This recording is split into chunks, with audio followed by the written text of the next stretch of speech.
briller avec éclat est une réalité. Ne resplendiront que ceux-là qui auront compris qu'il faut s'élever.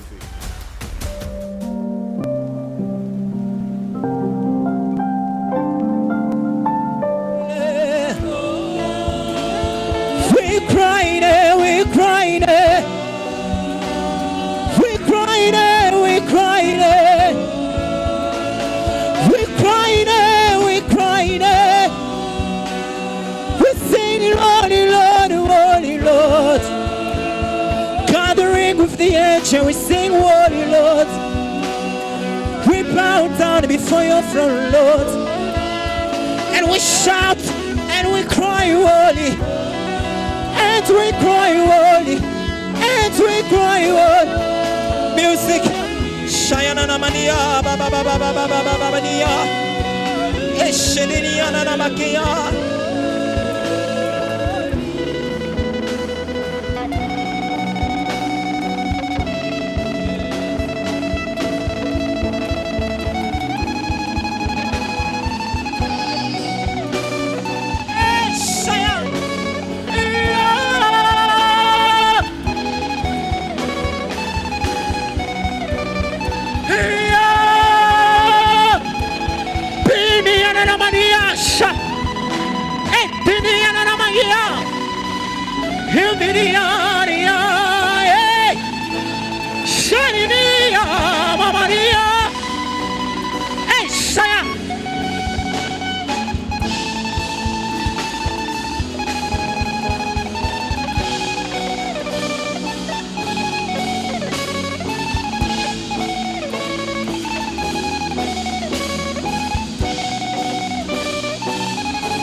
Il est la pierre qu'avaient rejetée les bâtisseurs, mais qui est devenue la principale de l'angle.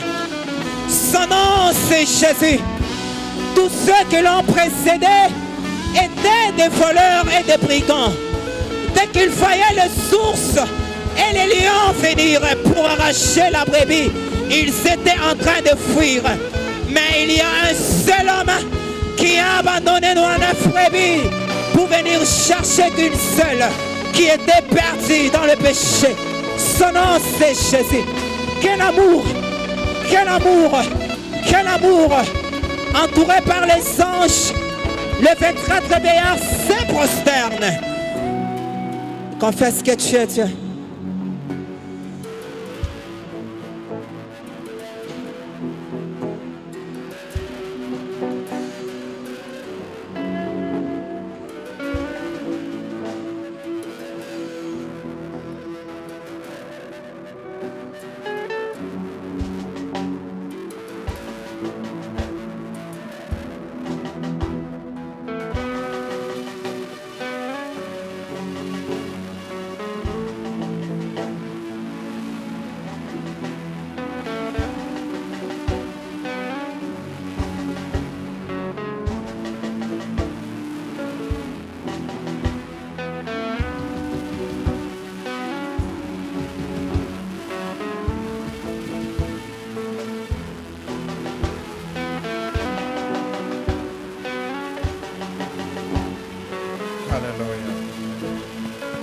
Alléluia. Alléluia. Alléluia. Alléluia. Nous t'aimons Jésus. Nous t'aimons Jésus. Nous t'aimons Jésus. Tu es tellement puissant. Tu es tellement merveilleux. Alléluia. Alléluia. Alléluia. Alléluia. Gloire à toi, Seigneur. Gloire à toi, Jésus. Gloire à toi, Jésus. Gloire à toi, Jésus. Gloire à toi, Jésus. Alléluia. Alléluia. Alléluia. Alléluia. Gloire à toi, Seigneur. Gloire à toi, Adonai. Le véritable Dieu, c'est toi. Tu es le véritable Dieu. Tu es le véritable Dieu. Alléluia. Alléluia. Alléluia. Alléluia. Alléluia. Alléluia. Oui, Seigneur, tu es là. Seigneur, tu es là au milieu de nous. Seigneur, tu es là au milieu de nous. Oui, je sens déjà ta présence. Oui, tu es là au milieu de nous. Tu es là au milieu de nous. Tu es là au milieu de nous. Alléluia. Alléluia. Alléluia. Alléluia. Alléluia. Alléluia. Au nom de Jésus. Au nom de Jésus. Au nom de Jésus. Au nom de Jésus. Est-ce que quelqu'un peut se tenir debout? Alléluia. Alléluia. Alléluia. Alléluia. Je sens la présence de Dieu en ces lieux. Je sens la présence du Tout-Puissant en ces lieux. Alléluia. Alléluia. Alléluia. Alléluia. Oui, tu es là, Seigneur. Oui, tu es là, Seigneur. Oui, tu es là, Seigneur. Oui, tu es là, Seigneur. Oui, tu es là, Seigneur.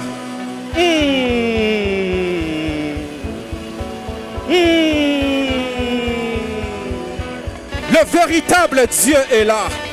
Le puissant Dieu est là. Le Dieu qui guérit est là. Le Dieu qui transforme est là. Le souverain maître est là. Oui, je sens sa présence. Je sens la présence de Dieu.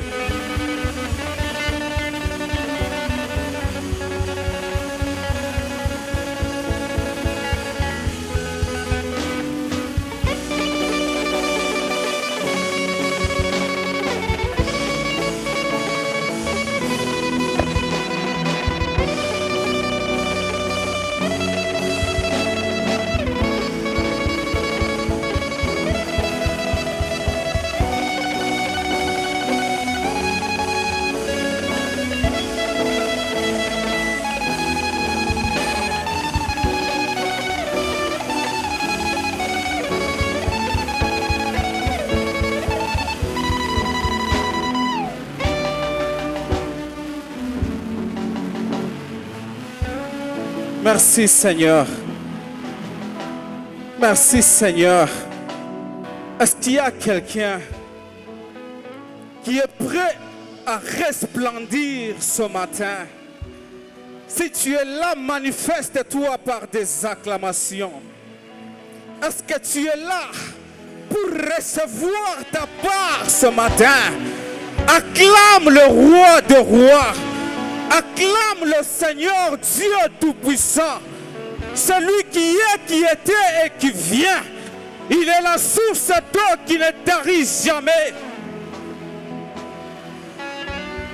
Acclame bien le roi des rois. Acclame bien le Seigneur des seigneurs. Si tu ajoutes encore du bruit, ça sera toujours important. Est-ce que tu peux ajouter du bruit? Est-ce que tu peux ajouter du bruit? Est-ce que tu peux ajouter du bruit? Est-ce que tu peux bien acclamer le roi? Au nom de Jésus. Alléluia. Alléluia.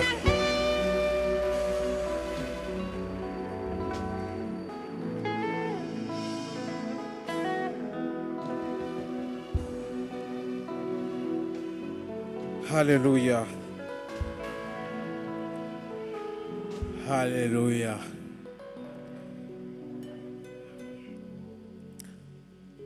Bien-aimés frères et sœurs, je vous salue au nom de Jésus. C'est pour moi une grande joie de me présenter au-devant de vous afin que nous puissions partager une pensée de la part de l'Éternel. Que Dieu nous bénisse. Est-ce que nous pouvons encore acclamer?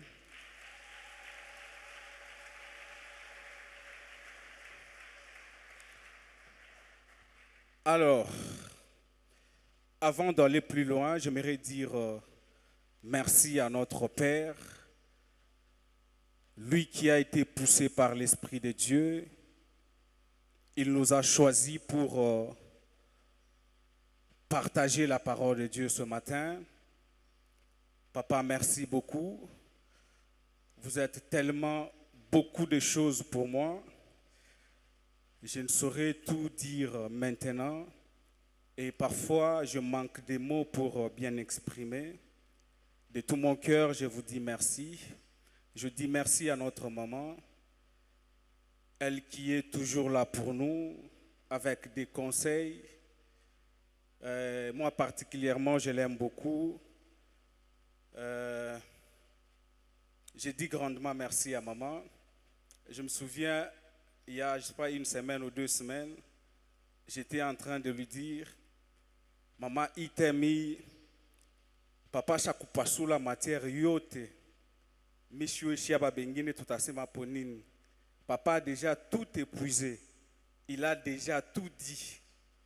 Alléluia. Alors, j'ai béni Dieu pour notre maman. Je dis merci à toute l'assemblée. Je vois les hommes de Dieu, les anciens, donc tous les collèges des anciens, je vous dis merci. Vous ne cessez toujours pas de nous donner des conseils. Merci beaucoup pour votre amour envers nous. Je dis merci à ma femme, elle qui est toujours là pour intercéder à ma faveur.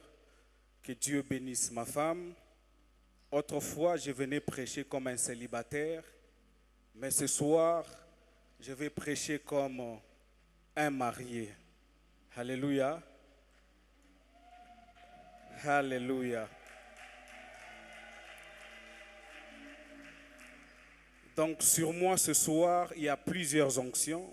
J'ai l'onction du Dieu Tout-Puissant, j'ai l'onction de mon Père et j'ai aussi l'onction de ma femme. Alléluia. Donc c'est une combinaison d'onctions ce matin. J'aimerais dire merci à un homme. Il est tellement précieux pour moi. Dieu l'avait utilisé à une époque pour m'amener quelque part. C'est l'homme de Dieu, l'évangéliste Prince Kankeza. Je l'aime beaucoup. Est-ce que tu peux te tenir debout?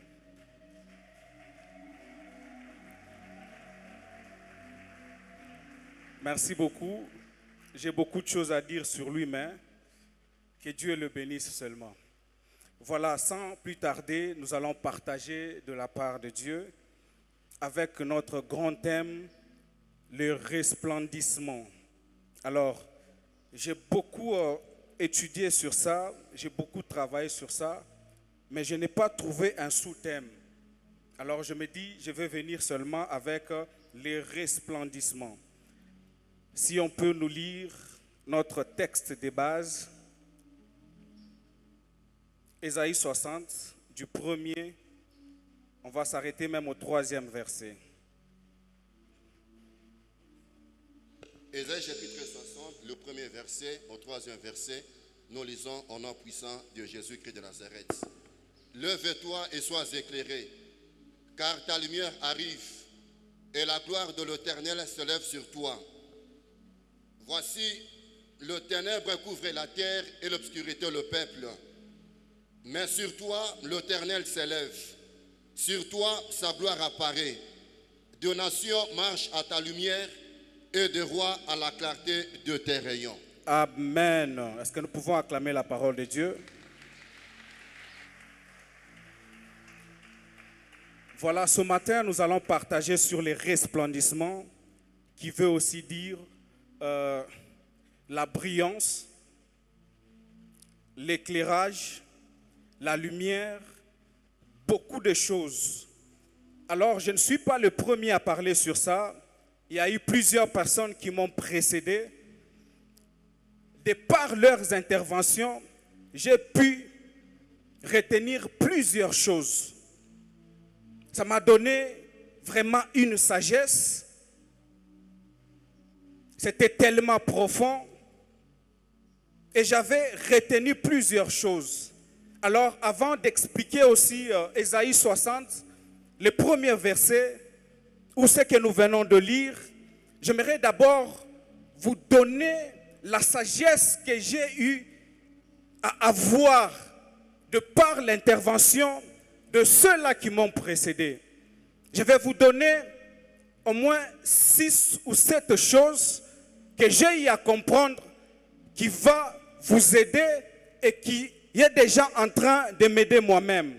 Alors j'ai découvert que la première des choses, tout resplendissement ou toute brillance ne vient pas seulement de Dieu. Quelqu'un me dit Amen.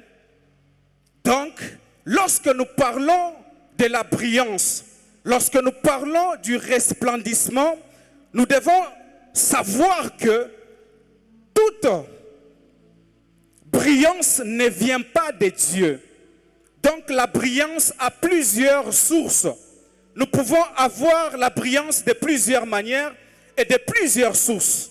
Et la première source qui est tellement fiable, qui est tellement bonne, c'est Dieu lui-même. Donc la première source, là où nous pouvons trouver ou avoir les resplendissements, c'est Dieu. Alléluia. C'est Dieu qui est la première source de resplendissement.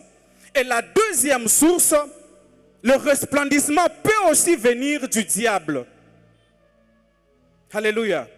La chose que nous, enfants de Dieu, nous recevons avec facilité. Dieu nous donne le resplendissement par la grâce. Personne n'a demandé à Dieu que cette année nous puissions resplendir.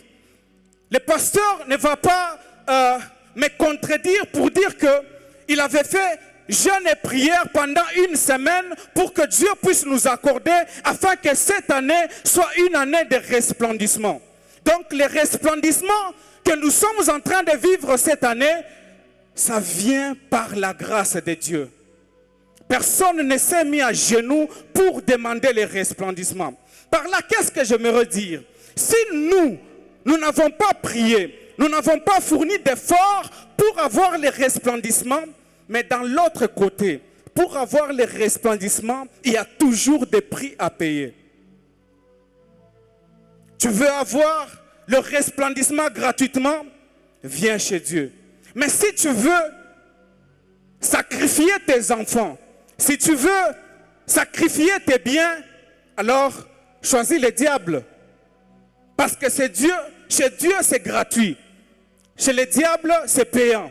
Il y a des gens qui ont sacrifié leurs doigts, il y a des gens qui ont sacrifié leurs enfants pour resplendir, pour avoir du succès dans ce qu'ils font. Mais nous n'avons même pas prié. Dieu nous donne gratuitement. Ça, j'ai découvert. Et la deuxième des choses,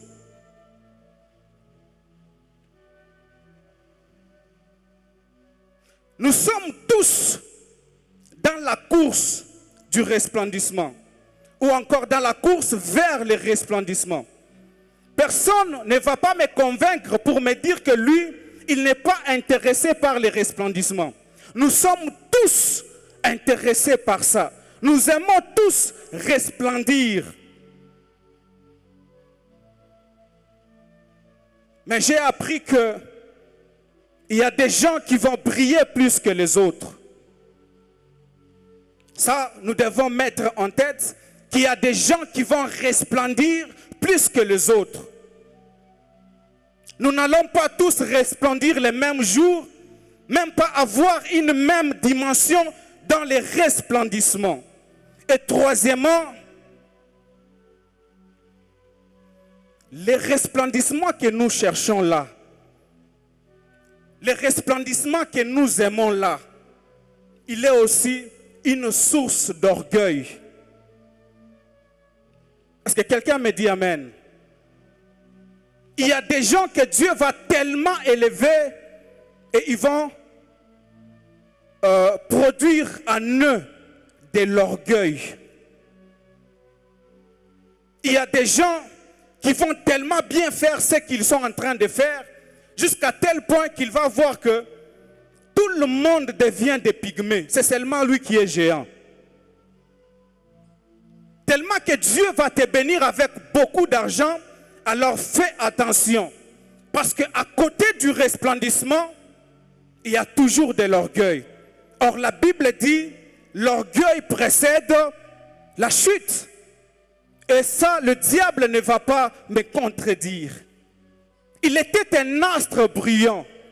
Il était tellement plus haut élevé, il brillait tellement, et en lui, il y a une naissance de l'orgueil.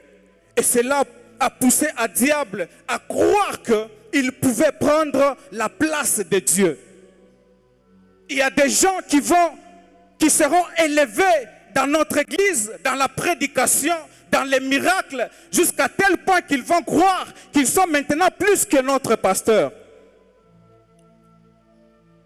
Alléluia. Ça, c'est la conséquence du resplendissement. Il y a des gens qui vont se croire meilleurs plus que tout le monde. Tu vas tellement bien chanter dans la chorale et tu vas croire que tu deviens Superman, tu deviens plus que tout le monde. Mais j'aime 2 hommes dans la Bible. Ils ont produit un miracle. C'était tellement fort. Les gens ont vu comme si c'était des dieux qui se sont apparus. On les a même donné des noms Jupiter et Mercure. Mais j'aime leur simplicité, j'aime leur cœur. Si vous lisez Actes 14, on dit Paul et Barnabas ont opéré un miracle. Il y avait un boiteux de naissance. Ils ont opéré un miracle, ce boiteux a commencé à marcher. Il a commencé à courir, à faire le mouvement comme tout le monde. Et quand les gens se sont éclatés, quand les gens ont vu cette gloire, ils ont donné des noms. J'aime ce que Paul et Silas ont fait. C'est ça même les médicaments pour être guéris de l'orgueil. Qu'est-ce qu'ils ont fait? Ils ont fait 2 choses. Premièrement, ils ont déchiré leurs vêtements. Ils ont déchiré leurs vêtements. Et de 2, ils sont entrés dans la foule pour leur dire, nous sommes des humains, des hommes de la même nature que vous. Bien-aimés frères et sœurs, Dieu va t'utiliser tellement puissant, alors je te demande d'avoir cette attitude de Paul et Barnabas. À chaque fois que tu fais quelque chose qui frappe aux yeux des gens, déchire tes vêtements. Déchirer les vêtements veut dire déchire la gloire que tu portes là. Déchire-la parce que la gloire appartient qu'à Dieu lui-même. Et la deuxième des choses, entre dans la foule, après avoir prêché, tout le monde est debout, après avoir fait un miracle, entre dans la foule, laisse la place à Dieu lui-même, dis aux gens, ce n'est pas de ma force, ce n'est pas de ma connaissance, ce n'est pas de ma puissance, ça vient de Dieu lui-même. À côté du resplendissement, il y a de l'orgueil. Ça, c'est le 3e point. 4e, ça j'aime. Briller, c'est bien, mais éclairer, c'est mieux. Est-ce que quelqu'un m'écoute? Briller, c'est bien. C'est bien de briller. C'est bien de briller. Mais éclairer, c'est mieux. Cela veut dire quoi? Nous brillons pour nous-mêmes, mais nous éclairons pour les autres. Dieu ne fait jamais quelque chose au hasard. Tout ce que Dieu fait, c'est pour un but. Si Dieu t'a donné beaucoup d'argent, c'est pour que ceux qui sont tout autour de toi puissent être éclairés par ton argent. Comment se fait-il que Dieu t'a donné beaucoup d'argent, mais tu manges seul ton argent? Là, tu brilles seul. Tu ne veux pas que les gens soient éclairés par ta brillance. C'est bien de briller, mais c'est mieux d'éclairer. Je cours derrière les temps. Ah, ça aussi j'aime. 5e chose. Dieu donne la lumière proportionnellement aux ténèbres que vous êtes appelés à éclairer.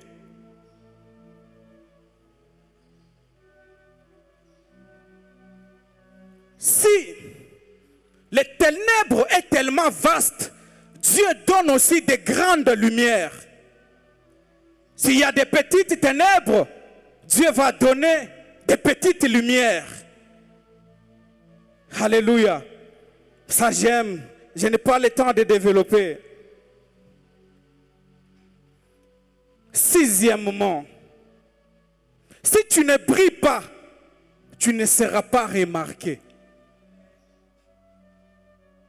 Si quelqu'un ne brille pas, il ne sera pas remarqué. Ça, la chorale ne va pas me contredire. Si quelqu'un ne brille pas dans la chorale, la personne ne sera pas remarquée. Si frère John s'absente dans la chorale, nous tous, nous allons savoir que frère John n'est pas là. Si maman Brigitte s'absente, nous allons savoir que maman Brigitte n'était pas venue aujourd'hui. Donc celui qui ne brille pas, il ne sera pas considéré. Le monde a besoin que des hommes qui brillent. Si tu ne brilles pas, frère, tu seras oublié et jeté dans la poubelle. C'est pourquoi cette année, nous devons briller. Alléluia. Combien? Lorsque le resplendissement arrive, il n'expose pas seulement nos qualités, il expose aussi notre caractère. Le resplendissement ne vient pas seulement pour exposer nos qualités, il expose aussi nos caractères. Donc, si tu n'es pas poli et que Dieu t'élève, nous allons aussi remarquer ton impolitesse.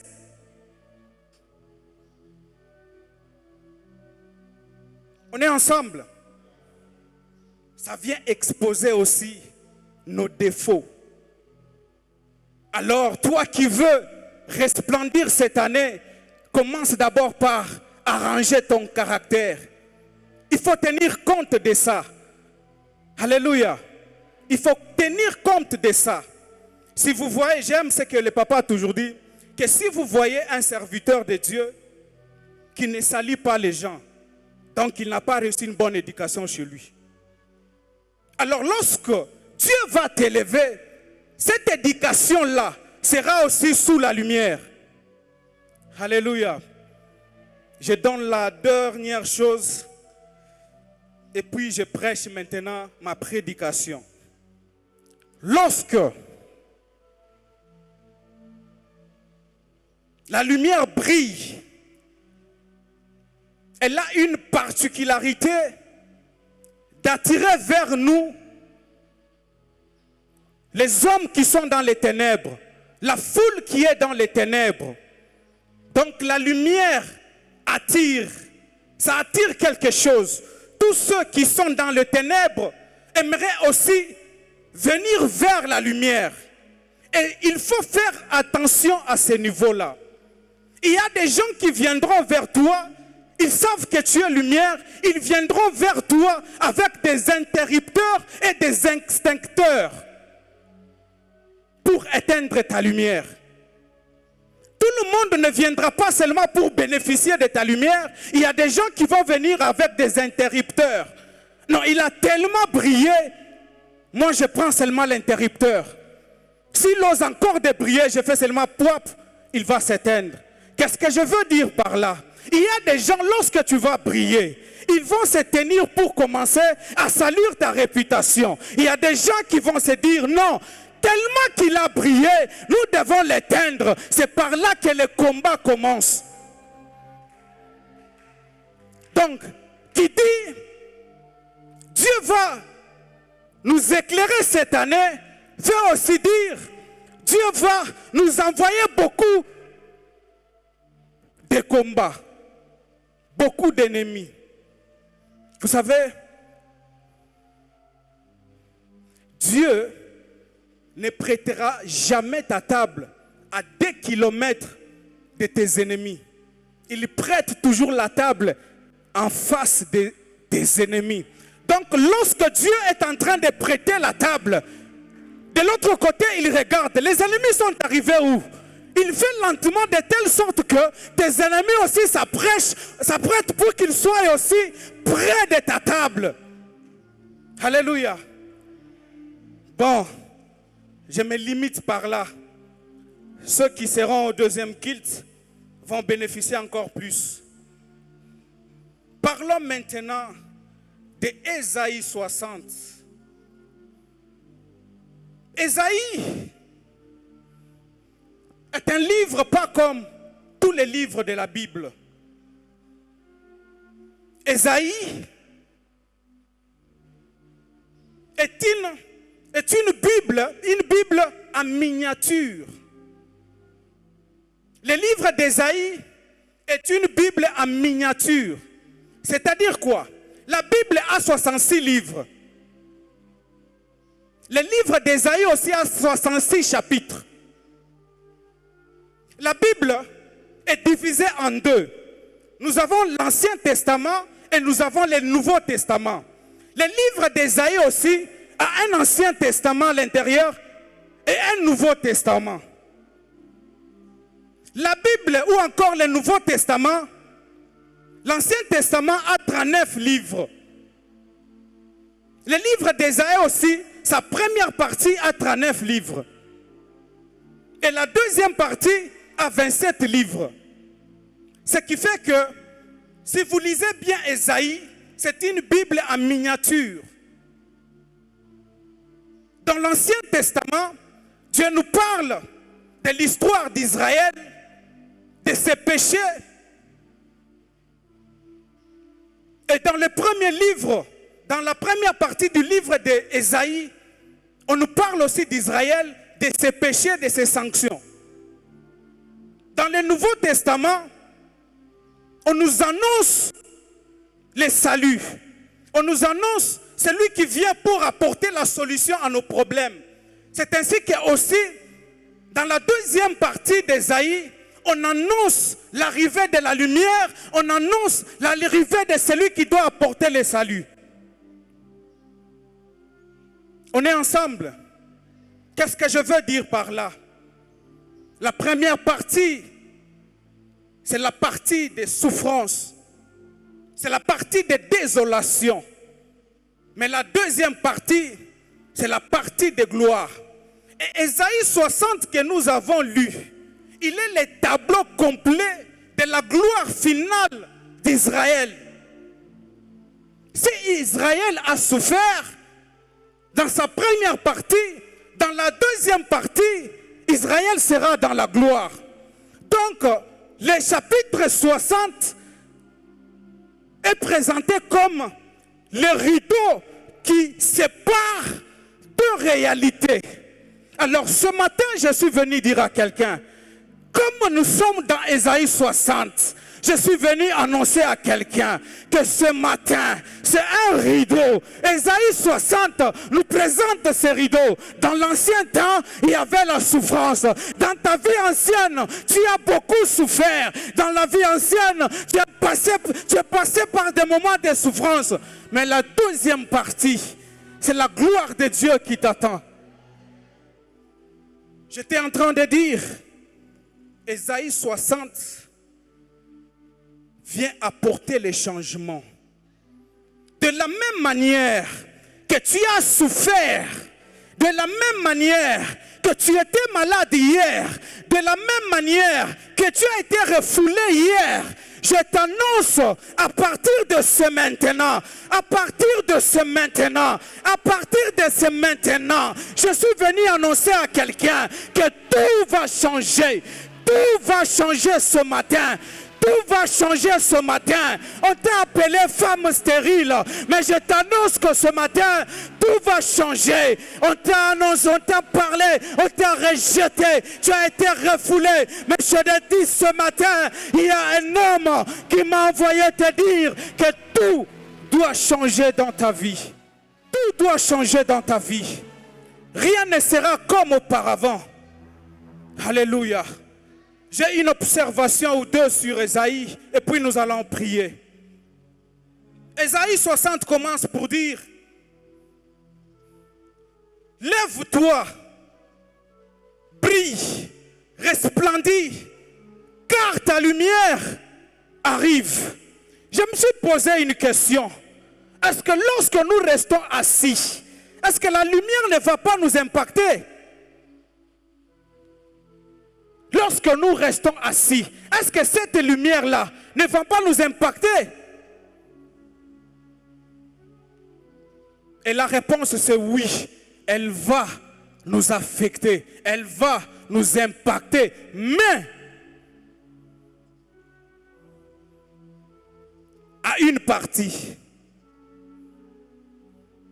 Elle va nous affecter, oui, mais à une partie. À la moitié. Or, dans la loi de la faveur, Dieu ne fait jamais des choses en partie. Quand Dieu commence quelque chose, il finit toujours par accomplir, par finir la chose. Dieu ne fait jamais des choses en partie. Il y a un homme qui a été créé par Dieu. Arrivé sur la terre, cet homme-là ne voyait pas. Il n'avait pas Dieu pour voir. Mais un jour, il y a un homme qu'on appelle le sauveur de l'humanité, s'est croisé avec cet homme. Il dit, quel est ton problème? Il dit, je ne vois pas. Si vous lisez la Bible, à chaque fois que Jésus veut faire un miracle, la Bible dit, il lève les yeux vers le ciel. Et après avoir levé les yeux, il rendit grâce. Mais lorsqu'il s'est retrouvé devant cet homme, Jésus n'avait pas levé les yeux. Mais son habitude était de lever les yeux. Donc à cet instant-là, quand il lève les yeux, il voit les problèmes que l'homme est en train de traverser. Il se rend compte que cet homme a été créé par Dieu, mais Dieu n'avait pas mis les yeux sur lui. Donc cet homme était incomplet. Voilà pourquoi Jésus a utilisé la salive avec la boue pour créer les yeux. Parce que cet homme a été créé incomplet. Il devait finir la création de cet homme. Je suis venu dire à quelqu'un que ce que Dieu a commencé à faire dans ta vie, quels que soient les obstacles, quels que soient les obstacles, quel que soit ce que les hommes peuvent dire, ils peuvent se lever pour arrêter, ils peuvent se lever pour bloquer, mais ce que Dieu a dit, il finira toujours par accomplir. Il ne fait jamais des choses au hasard. Il est le Dieu qui t'a donné le mariage. Mais depuis que tu es marié, tu ne trouves pas d'enfant. Je suis venu te dire que le Dieu de la Bible, quand il commence quelque chose, avant qu'il ne soit minuit, Dieu finira ce qu'il a commencé. Bread of Life. Papa nous a dit que les chaises pouvaient coûter $100,000. C'est quelque chose qui est pratiquement difficile pour nous. Mais je vous annonce que ce que Dieu a commencé, le Dieu qui a commencé avec nous la construction, le Dieu qui a commencé avec nous, Bread of Life, le Dieu qui a commencé avec nous, je vous assure que le Dieu qui a commencé avec nous ne va pas nous arrêter en cours de route. Il ne va pas nous abandonner en cours de route. Il est le Dieu qui va arriver avec nous jusqu'à la fin. Alléluia. Il va arriver avec nous jusqu'à la fin. Quel que soit ce que le monde peut dire, quel que soit ce que le monde peut faire, le Dieu qui a commencé avec nous, le Dieu qui a commencé avec nous dans le faible commencement, pendant que les choses ne marchaient pas, il a décidé de commencer quelque chose. Il finira par accomplir la chose. Il ne laisse jamais des choses en cours de route. Il ne laisse pas des choses en cours de route. Ce qu'il a commencé, ce qu'il a commencé en toi, ce qu'il a commencé en toi, il finira toujours. Il finira toujours. Peu importe ce que les hommes peuvent dire, peu importe les obstacles que les hommes peuvent mettre devant nous, ce que Dieu a commencé, il finira toujours. Alléluia. La loi des faveurs n'aime pas la moitié. C'est pourquoi lorsqu'on amenait à Jésus, si c'est 10 malades, Jésus guérissait tous les 10 malades. Quand il commence quelque chose, il y a quelqu'un qui se dit, je ne sais pas, 3 maladies en moi. Oui, tu en as 3, tu en as 4 en toi-même. Tu as plusieurs problèmes. Je suis venu t'annoncer que Dieu ne sauve pas seulement tout homme, il sauve aussi tout l'homme.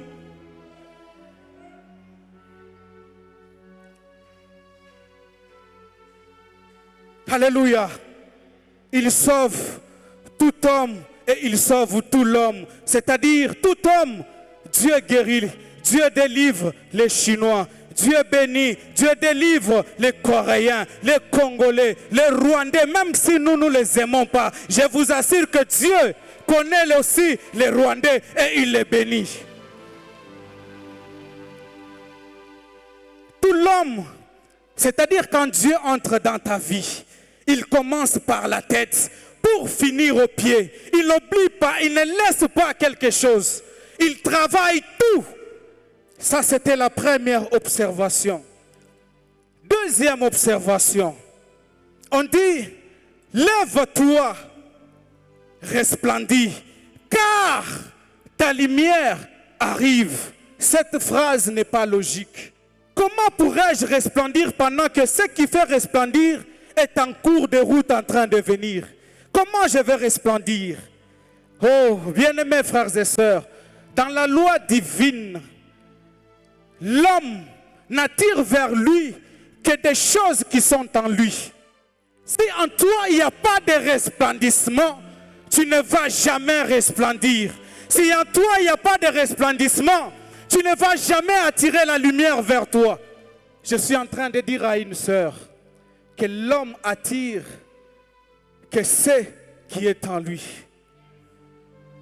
Si tu vois que dans ta vie, il y a des hommes qui viennent que pour l'impudicité, regarde-toi bien. Il y a quelque chose d'impudique en toi qui attire les impudiques vers toi. Si ce n'est pas ta manière de t'habiller, ça peut être ta manière de parler, ça peut être ta manière de marcher, ça peut être quelque chose qui est en toi. Alléluia. Et Dieu, connaissant ces choses, en créant l'homme, Dieu avait déjà placé ses empreintes en lui.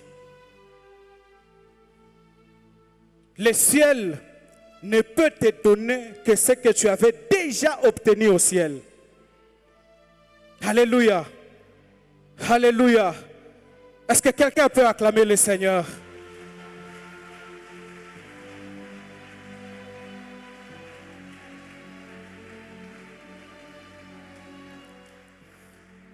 Bon, je m'arrête par là.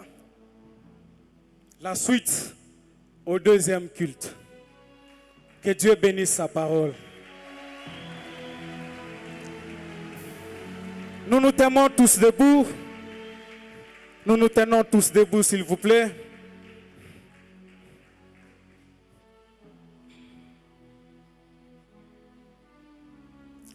Dis, Seigneur, j'ai écouté ta parole. J'ai écouté ce que tu m'as annoncé.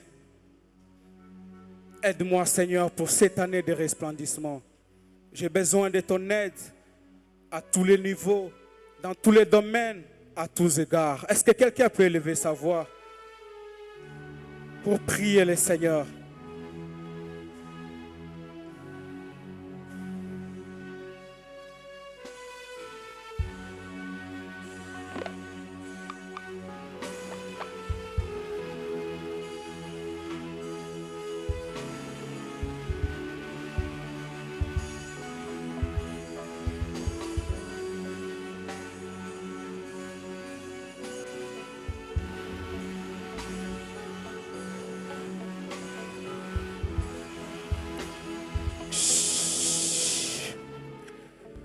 Nos mains sont levées pendant que Papa va nous bénir. Oui, nous allons prier le Seigneur. Tendre Père, merci pour ce culte. Chaque fois que tu as besoin de bénir quelqu'un, tu organises quelque chose, que ce soit un moyen par lequel tu passeras afin de l'atteindre. Et j'ai la foi et la certitude que ce matin, tu nous as réunis pour élever quelqu'un, tu nous as réunis pour sanctifier quelqu'un, tu nous as réunis pour justifier quelqu'un. J'ai la foi, éternel Dieu des armées, que ta parole que nous avons écoutée et n'est pas tombée sur le dos d'un canard. C'est une parole qui est entrée dans nos cœurs. C'est une parole qui a apporté la vie. Et nous avons senti nos muscles fortifiés. Et nous voulons bénir ton serviteur pour le travail. Nous avons retenu quelque chose tout le long de sa prédication. C'est que d'abord, le resplendissement peut venir de deux sources. Il y a un resplendissement démoniaque, satanique, sorcellérique et un resplendissement divin. Celui que nous cherchons et que nous attendons, c'est celui qui vient du Christ. Car la Bible dit, réveille-toi, toi qui dors.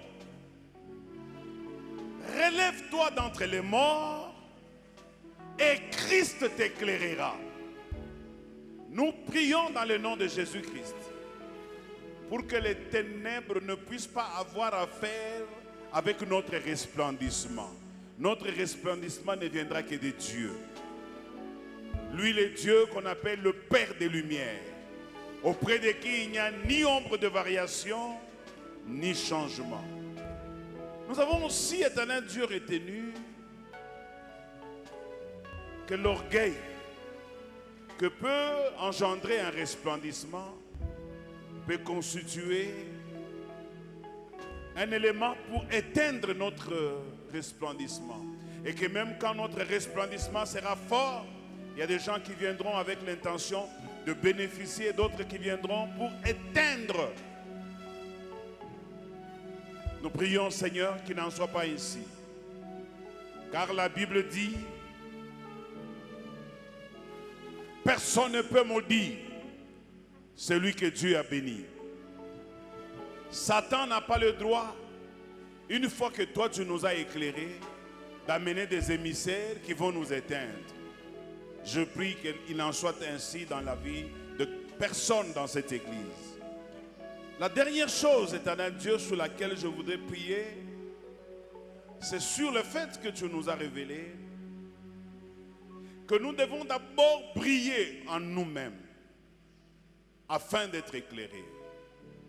Je prie afin que nous puissions tous commencer à nous dépouiller des œuvres mortes de la chair.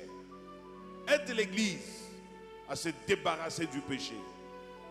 Le péché est mauvais, le péché détruit, et la Bible dit le salaire du péché, c'est la mort. Certaines personnes, je demande à ce que tu puisses les enlever du péché des forces. Crée des circonstances et retire-nous de ces situations qui veulent ternir ton image. Je vais finir, éternel Dieu, avec cette belle parole qui dit, tu es celui qui achève cette bonne œuvre que tu as commencée. Et nous avons la foi que chacun de nous, étant un chantier, tu finiras par l'achever. Quels que soient les obstacles, quels que soient les problèmes, quelles que soient les oppositions, Dieu finira par terminer. Et quand tu l'auras terminé, il te présentera devant les hommes, et les hommes verront ta lumière, et ils acclameront le Seigneur. Nous acclamons Dieu et allons dans la paix du Seigneur. Que Dieu nous bénisse.